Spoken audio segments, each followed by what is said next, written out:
সকালবেলা যা যা কাজ ছিল সব সেরে নিয়েছি, স্নান সেরে পূজাও দিয়ে দিয়েছি। আজ তো শুক্রবার, আজ সব নিরামিষ রান্না হবে।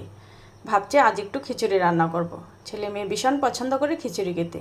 এখানে একটু বসিয়ে দিয়েছি চা। চা না হলে তো আমার ভালো লাগে না। চাটা খেয়ে তারপর রান্নাটা করে নেব।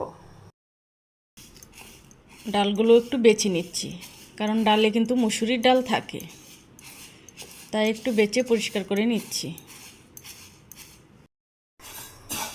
ডালটা ভাজার জন্য বসিয়ে দিয়েছি, আর ওপাশে চাল ধুয়ে রেখে দিয়েছি।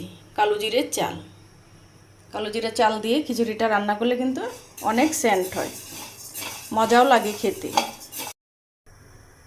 রান্নাটা বসিয়ে দিলাম, না হলে পরে আবার দেরি হয়ে যাবে। তেলটা গরম হয়ে গিয়েছে, দিয়ে দিলাম তেজপাতা, দিয়ে দিলাম কিছু শুকনো মরিচ,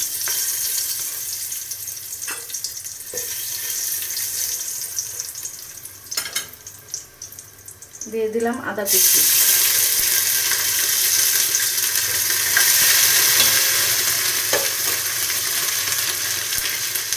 আর এখানে রয়েছে পাঁচফোড়ন।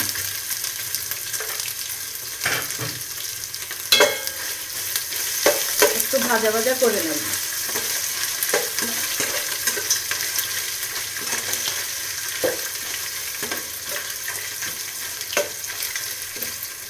ভাজা হয়ে গিয়েছে, এখন দিয়ে দিলাম জল,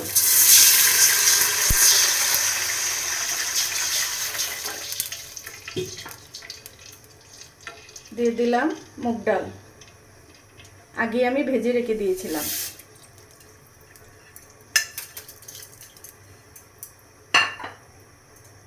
এখন কিছুক্ষণ ঢেকে রেখে দেব, সিদ্ধ হয়ে গেলে তারপর চালগুলো দিয়ে দেব। ডালটা সিদ্ধ হয়ে গিয়েছে, এখন চালগুলো দিয়ে দিলাম।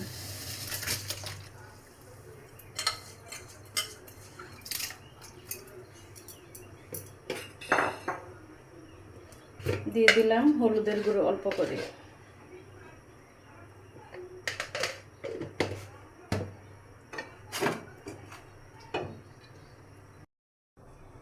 এখানে রয়েছে জিরে আর আদা, দিয়ে দিলাম কিছু কাঁচামরিচ, পরিমাণ মতো লবণ। সবগুলো এখন একটু মিশিয়ে দিচ্ছি। এখন ঢেকে কিছুক্ষণ রেখে দেব। দিয়ে দিলাম এলাচ দারচিনি, আগে দিতে আমি ভুলে গিয়েছিলাম।